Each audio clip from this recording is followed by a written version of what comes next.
Pero volviendo a la ley, ¿teme usted que alguna comunidad se declare insumisa, que los gobiernos se declaren insumisos y no la pongan en práctica la ley el próximo año, por ejemplo? Pues sinceramente País Vasco no lo... o Cataluña, porque lo han anunciado, ha dicho, no, vamos a ser insumisos y aquí esto no se pone en vigor aquí. Yo creo que en el Estado de Derecho la insumisión no existe. Quiero decir, uno puede hacer determinadas declaraciones más o menos altisonantes, pero a la hora de la verdad todo el mundo aplica la ley. Y yo estoy seguro que con esta ley va a pasar exactamente eso. Es decir, a la hora de la verdad se tendrá que aplicar, entre otras cosas, porque si no se aplicara, el Estado dispone de resortes suficientes para hacer que se aplique. Y en ese sentido, pues yo tampoco, un poco en la misma línea que hablábamos antes del simposio, tampoco le doy mayor importancia a ese tipo de pronunciamientos previos. Otra cosa es, y esta es muy importante, que todos somos conscientes el Estado y son conscientes las comunidades autónomas de que una ley educativa en un sistema de reparto competencial como el que tenemos exige un trabajo muy constante, un trabajo muy persistente con las comunidades autónomas, porque en el proceso de aplicación tan protagonistas como el Estado son las comunidades autónomas. Y ya les he dicho a todas ellas, de hecho, el mismo día que se aprobó la ley, me dirigí a todos y cada uno de los consejeros de las comunidades autónomas para facilitarles el texto definitivo y ponerme a su disposición para todo lo que vaya a ser la mecánica de aplicación de la ley. Y luego está la posibilidad del recurso. Se han anunciado recursos ante el Constitucional. Usted ha dicho, si se declara algún aspecto inconstitucional, dimito. Sí, es un compromiso serio el que usted adquiere. Lo he dicho y lo repito, o sea, y es un compromiso asumido con completa seriedad.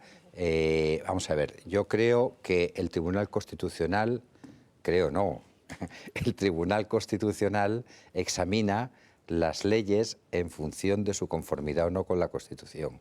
Fíjese usted que un dictamen sumamente minucioso como el que elaboró el Consejo de Estado y que planteaba reparos sobre algunos aspectos, digamos, de oportunidad de la ley, en ningún momento pone en tela de juicio cualquier cuestión que pueda rozar el ámbito de la afectación constitucional, es decir, el hecho de que el Estado se haya extralimitado en el ejercicio de su capacidad, de su competencia, que en este caso es la de dictar la legislación básica en materia educativa, e incluso, dice el Consejo de Estado, que el planteamiento de la distribución de competencias, que es ciertamente muy novedoso sobre el que establecía la LOE, es un planteamiento perfectamente acorde con lo que es la definición constitucional de las competencias de unos y otros. Sí.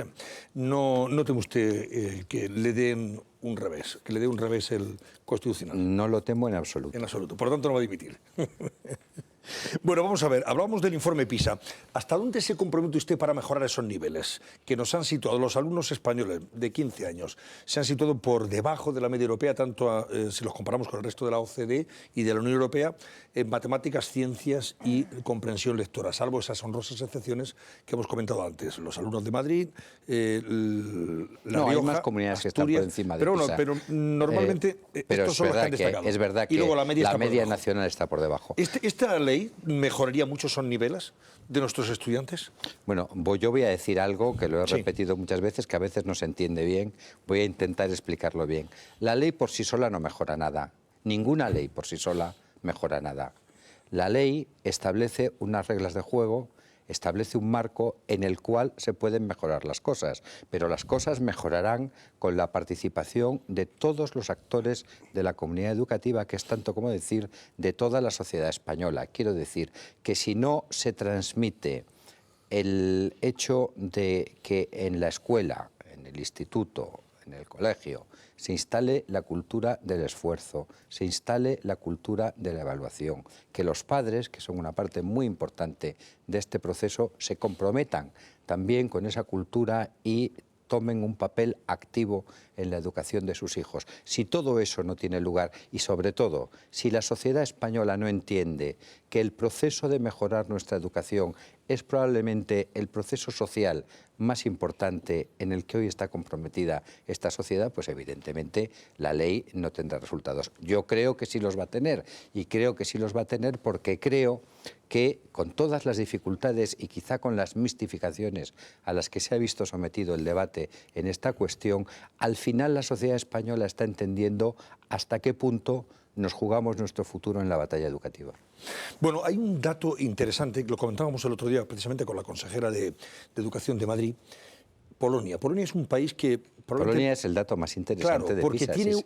probablemente el presupuesto educativo de Polonia está muy por debajo del de España. Exactamente, un Y, sin embargo, estamos muy 25% por en delante. términos homogéneos. O sea, un 25% menos. Sí. Y está, sin embargo, muy por delante de nosotros, Está muy de España, por delante, en esos informes. pero quizá lo más importante de todo eso no es que ahora Polonia esté muy por delante, es que en el año 2003, es decir, hace 9 años en relación con cuando se hizo la prueba, Polonia estaba al mismo nivel que España y ahora nos saca diferencias de 25 y de 30 puntos en las 3 áreas. Y ha hecho una reforma Polonia que no ha supuesto un incremento de la inversión educativa. Es decir, Polonia gastaba en educación menos que España en 2003 y sigue gastando en educación bastante menos que España. Estamos hablando siempre en términos de gasto por alumno. Bien, es verdad que España y Polonia son países de tamaño muy similar y tienen un número de alumnos muy similares, pero incluso ajustando por el nivel de precios en cada país, el gasto de Polonia supone un 25% menos de España. Y sin embargo, sus resultados son mucho mejores. ¿Cómo ha conseguido estos resultados? ¿Cuáles son los ingredientes fundamentales? Yo he hablado muchísimo con la ministra polaca sobre el cambio, la reforma educativa en Polonia. Pues fundamentalmente tiene 2 ingredientes. Uno, las evaluaciones, y otro, la autonomía de los centros. ¿Qué es la autonomía de los centros? La autonomía de los centros es la modificación del sistema en un sentido que permite que el director y, en definitiva, los órganos rectores del centro educativo tengan más capacidad para tomar decisiones, tanto económicas como pedagógicas, curriculares y de personal en la gestión del centro, y que haya estímulos e incentivos para quienes lo hacen bien y que de esa forma esos incentivos, o sea, esa carrera docente relacionada con los resultados se traslade a toda la comunidad y, por supuesto, se traslade también a los alumnos. Pero esto debe llevarnos a la conclusión de que no siempre a más presupuesto hay mejor nivel educativo. Eso es una conclusión que la OCDE, que es la que realiza el informe de PISA, la ha establecido desde hace muchos años. Es verdad que por debajo de un cierto umbral de inversión no se pueden conseguir buenos resultados, eso es evidente. Ese umbral de inversión se sitúa ahora mismo en lo que es, digamos, una carrera académica hasta llegar a la universidad, es decir, desde los 6 a los 15, 16 años, lo sitúa la OCDE, siempre en paridad de poder adquisitivo, en el entorno de los $50.000. Es decir, desde los 6 a los 15 años, en el alumno el Estado debe haber gastado unos $50.000. Por encima de eso, y en España en esos términos la inversión por alumno es de $80.000, influye mucho más cómo se gastan los recursos que qué cantidad de recursos se dedican.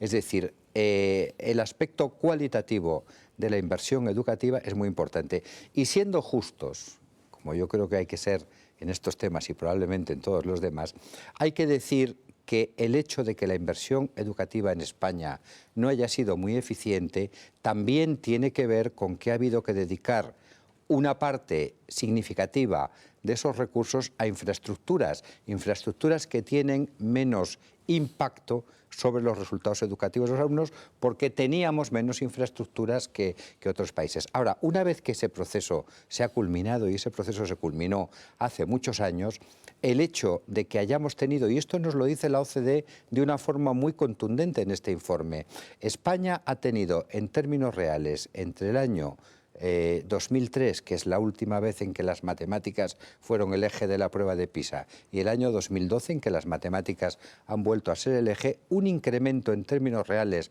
de la inversión educativa del 38%. Y si ajustáramos los resultados de PISA a ese incremento de la inversión educativa y si los ajustáramos también al crecimiento del índice socioeconómico de las familias de los estudiantes, no tendríamos, como tenemos, básicamente un estancamiento, sino que habría que hablar de un retroceso. Y eso es lo importante, es decir, que ya no se trata tanto de cuánto se gasta, aunque eso es importante, sino de cómo se gasta y en qué se gasta. Y creo que esa es otra de las líneas por las que hay que reflexionar. Claro, yo le preguntaba